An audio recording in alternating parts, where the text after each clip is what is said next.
Wow. It's a great day, guys. You know, the interesting thing about this lesson on Kilimanjaro, one mountain, many life lessons, is one day, while I was trying to get myself all exercised and energized, I got back from an event I had gone to speak at, and many thanks to my hotel support. Their gym had closed at the Golden Tulip. But it's funny, even though the gym was closed, I had an aha moment, and that aha moment was, yes, the gym had closed, but the staircases was not closed. And that for me became another inspiring lesson to use the staircases as a means of exercising my body. Why? Because when you have a goal set, you must be positive every way, every day, so that you can eventually achieve the result that you desire to achieve in time. Now, the flip side to that is that got me prepared for another challenging experience I had. And you won't believe what the challenging experience was. As I arrived OR Tambo International Airport in Johannesburg, where I live, I fly out from that airport on a regular basis. And so I knew the right place to go to. But shockingly, when I got to the queue where I was supposed to check in, assuming that that same check-in spot is where people who fly to Kilimanjaro International Airport ought to check in, I had no idea. So when it was my turn, the lady said to me, "I'm sorry, this is the wrong queue. You need to go 2 more blocks."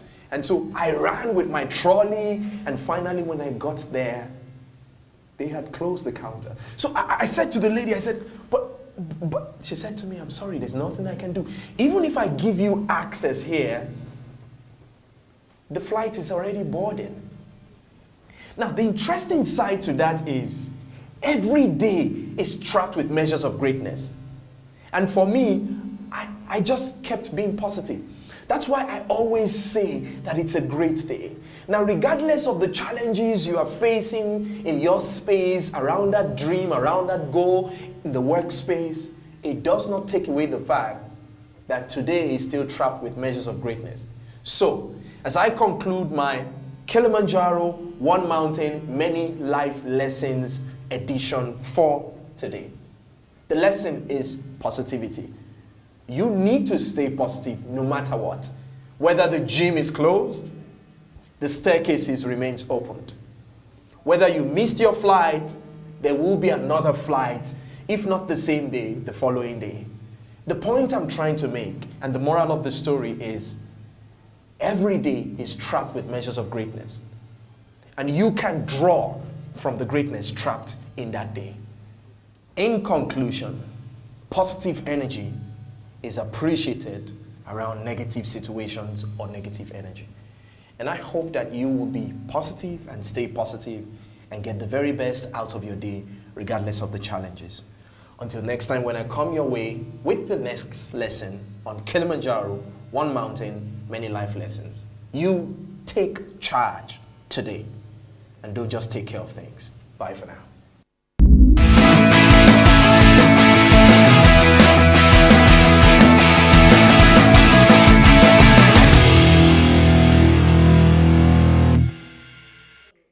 Morning. Welcome to Youth Alive this morning. My name is Paul Barnaby Ephraim, and today is going to be effectively interesting. Why? Because I have somebody who is an effectiveness consultant. He calls himself a management consultant and strategy effectiveness expert. Today on OneOnOne, I'll be having Mr. David Adeleke Adekunle on the show. Welcome on the show, sir. Thank you so much. So you talk a lot about effectiveness.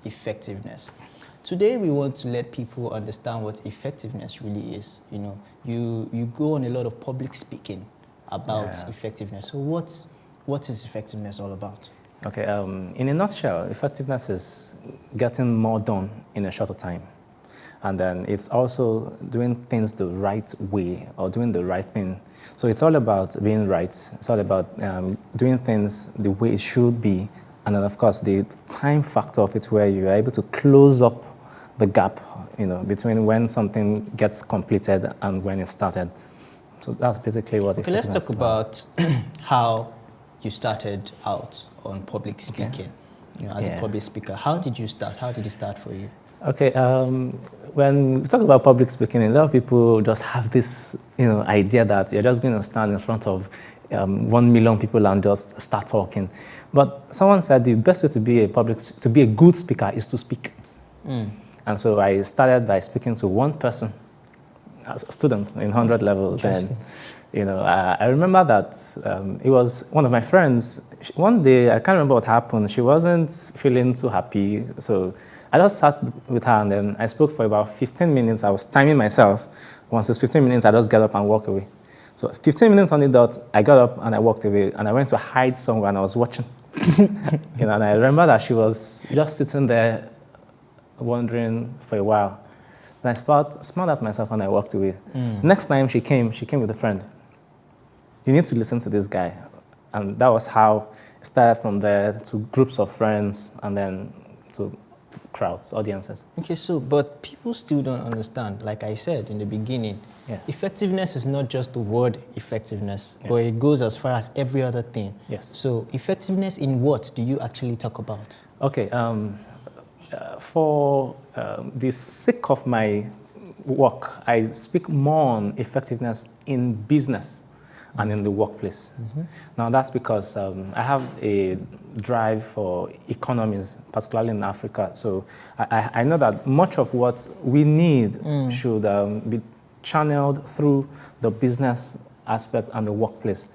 Almost everybody, is into one job or the other, or running a business. And for the most part, I found that many people keep doing the wrong things in the workplace and then in business. And these things keep affecting us. So speaking to people on workplace effectiveness and business effectiveness gives the opportunity to talk to them about personal effectiveness, because that's the foundation. So if you're going to be effective on your job or in your business, first you must have been personally effective. So for me to teach you how to be effective in your business, I must teach you personal effectiveness first. How long have you been doing this for? Professionally, 3 years. Okay. Officially, total, 2004, 5 till now. That's about. Did you have, did you have any experience before going into this kind of business? 1 year and 4 months. That was your experience. Okay. 1 year, 4 months. I served with Praise for a year and 4 months after my NYSC. But there were some bits of, experience here. But really, if I think back, it was not about public speaking. It was more about accounting and administration. Okay, what did you study in school? I studied biochemistry.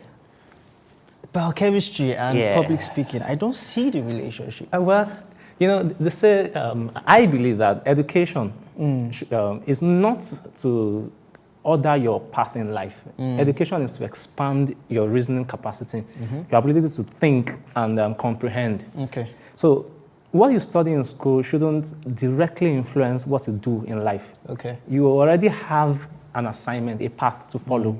So what you study in school should just be an advantage to help you do that. Okay. You are also the executive director at ICLC. Yes. Yes. What's that about? What's ICLC about? Okay. ICLC is a management consulting firm, and what we do is to assist organizations achieve enduring, notable impact. And we do that mainly by strategy consulting interventions, some parts of HR, organizational development, help to build their structures and systems and all of those stuff. So when we walk into into an organization, we want to set that organization right to be able to stand the test of time. We don't have organizations in Nigeria that are up to 100 years. Okay. None, not one.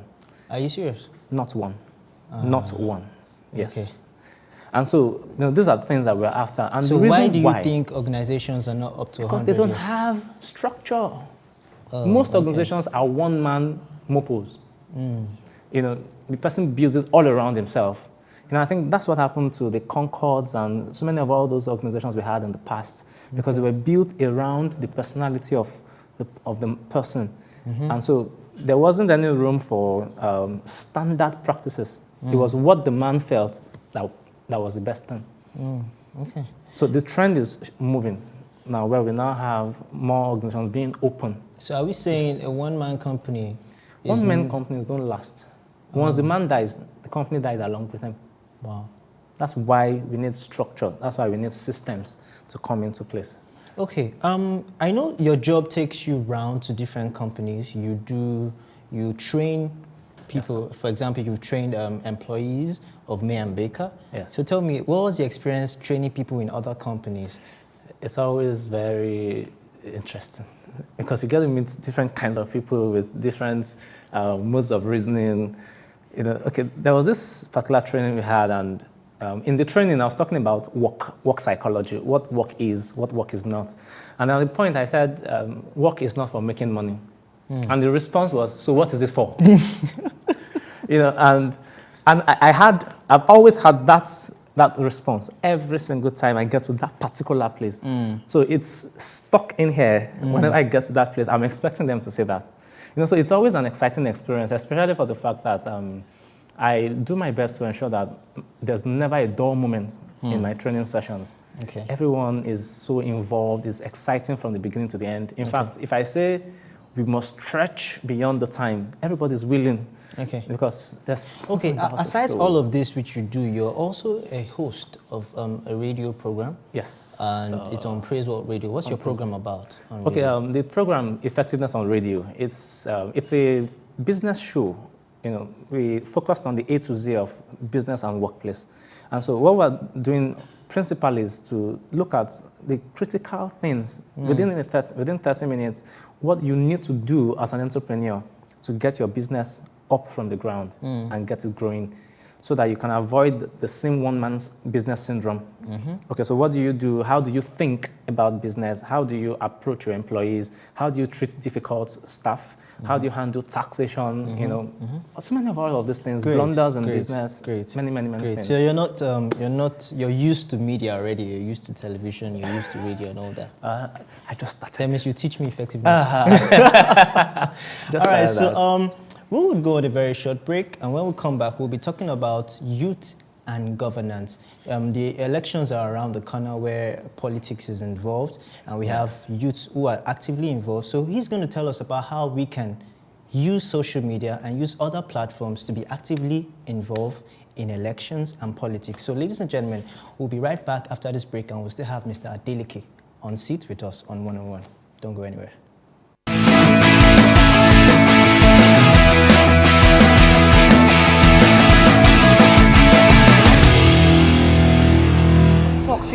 You don't do. I don't tire for all the things where you dey yarn. Lord don dey right. You dey yarn no pattern. Shey you think say na only you fit buga? I go show you. This matter don pass, be careful. You dey show yourself all these years, I just dey look you. This time, you go know the kind of person we are. I been dey watch as you dey try scatter my future. The future wey I dey try Organize for myself. small. Na him you dey try kill abi? Na to kill, scatter, and destroy my pearls always do your agenda, abi? Oh, but you know, Fito, not this time. I don't set my own agenda. I know how way your agenda go fit pass my agenda.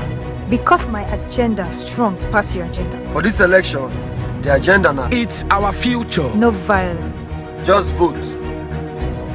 Set the agenda for this election. No violence, just vote.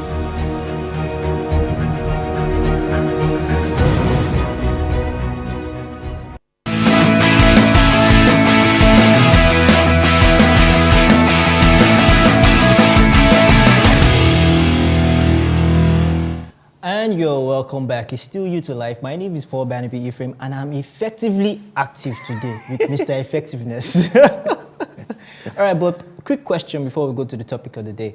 Why do they call you Mr. Effectiveness? It's because I talk about effectiveness. I'm all about effectiveness. I try to be effective all the time.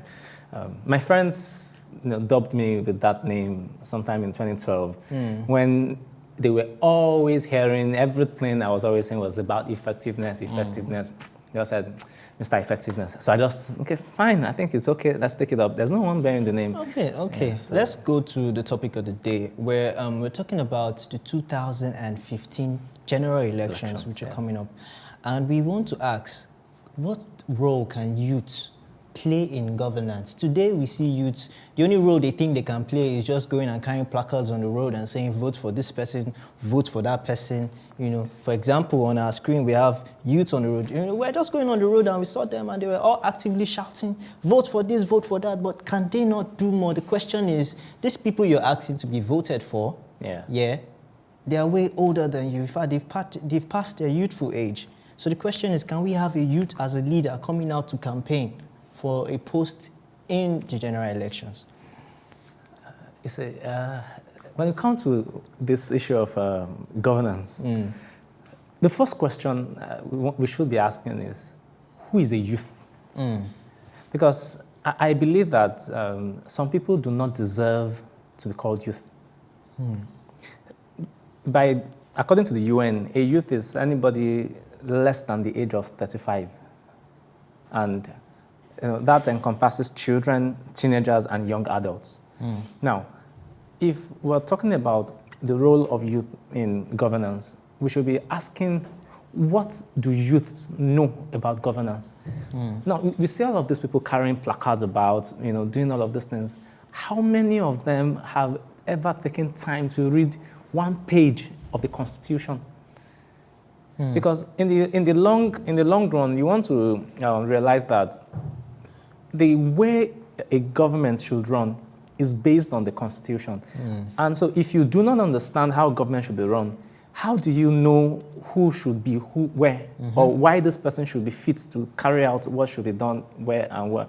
So in the first instance, we have a bunch of ignorant set of people. And I do not think that ignorant people play any major role in anything sensible. So much of what we see around are people who don't even know what they are doing. So they are just toys or tools for the people who actually know. And we have a repetition of the same set of people coming out. Every 4 years, you see the same faces of people coming out. We have cases of ex-presidents who are coming back to run for election. Cases of all that we don't see. And then in a party, for instance, we have the head of the youth segment is about 70-something years old. I do not want to mention, but is that old and is the head of the youth wing in that party. So I don't know. The question is, when can we be ready for governance? In the first place, remember when we're talking about business, I mentioned about structure and systems.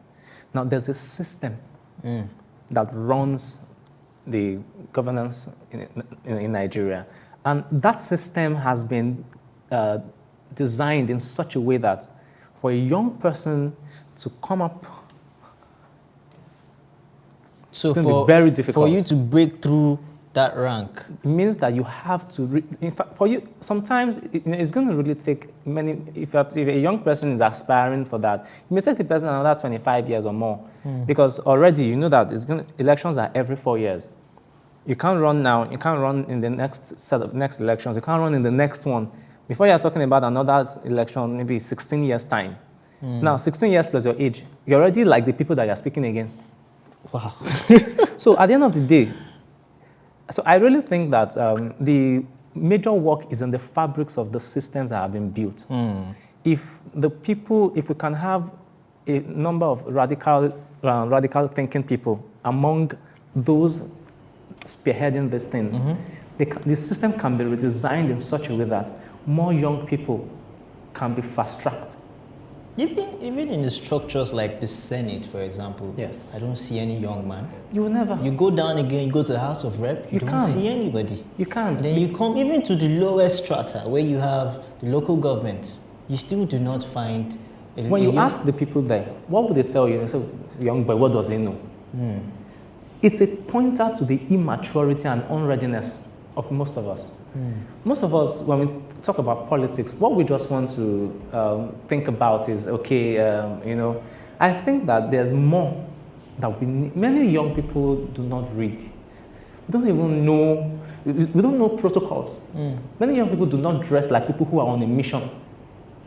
I think these are some of the things that we need to start addressing effectiveness still. So also your dressing also tells that you cannot want to meet with someone like IBB, for example, and then you're going in a pair of jeans with loafers and come on. Okay. I don't know if you get. I think that if you are on a mission to be the president, then be the president now. You don't become the president when you get into the office of the president. It's the president in you that will make that office possible. Great. But most of the young people we have today, we just want to, We also see about half the population right now, especially the youthful population, are active on the internet, on social media. So the question is, how can social media... It's not to have. Yeah? It's not to have. How can social media be a tool for development and a tool for politics right now? How can we use social media to decide who is our leader? Social media is a very, very, very important tool. And what social media has done so far is it has enlightened and brought a lot of people onto the scene for participation. But where we have a gap is this participation, is it meaningful on government decisions? How meaningful, okay, we have 1 million young people tweeting about, the presidential elections. These 1 million tweets, how has it translated into decision making at the government level? That's where I have a challenge.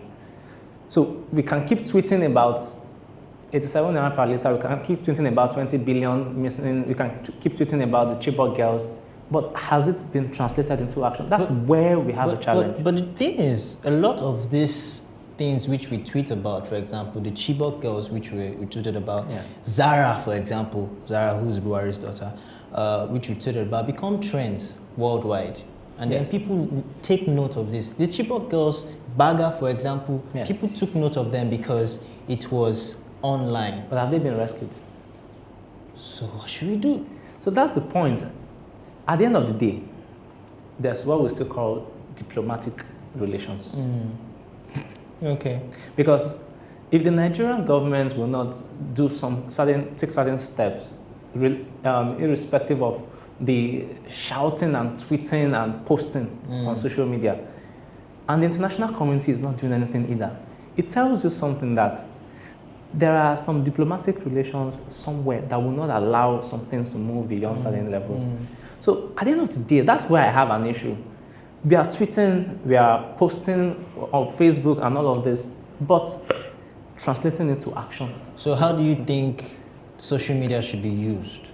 What do you social think? Social media really is, it will help in, let me say, changing, how young people think. But the problem with social media too is everybody's airing their own thoughts at the same time. And we have many scattered different thoughts. So it takes an intelligent person to even pick what is useful and correct among all the pool of what we have. So I think that at the end of the day, we need to really take time to educate our young people on how to use social media. Because we have a lot of people who tweet and they insult personalities. I do not think it is right. Going on Twitter and insulting the president, I do not think it is right. It's uncalled for. But we see instances of where you have media advisors, you have presidential candidates, aspirants, even active on Twitter, for example, they're on Facebook. So why do you think they need the audience on social media? It's the same thing. Social media is social. So they need to get social with you so that they can get your attention, And then once they can get a particular subject to trend, and they are in the heat of that subject, they can pass their message subtly. Social media is a subtle weapon. But it's not a sharp hitting weapon? It's not sharp. It's a subtle weapon. And it works more with the average young people. Most of these older men are not on they are not really active on social media. We are the ones. And so for them to get anything across to us, just pass it subtly, get a trend, and then use that trend to sort of, And so just have it in. So at the moment, just trigger it with one word or one thing. So in our final words, Nigeria is going to decide their leaders in coming weeks. Yes. So what's your final word to the youth out there? What do you think? What role do you think they should play in deciding their leaders? February 14th and February 28th. It's an opportunity to decide for your future. In another 5-10 years, most young people out there will be married, having kids. What you do today with your vote will decide the quality of life and experience of your future. So I want you to go out there and vote, not for parties, not for candidates, vote for your future. Who would you entrust your future with? Who would you entrust the life of your children and all with? That, I think, should be the essence of what we're going to do on February 14th and 28th. And as the case may be, do your best to abstain from violence and be on the lookout. Each man should be his own security guard. Some people are going to be, agents of violence out there, but I think you should do your best to watch out and be sure that you don't, you're not careless and lost in the crowd in the midst of all of the voting and all of those stuff.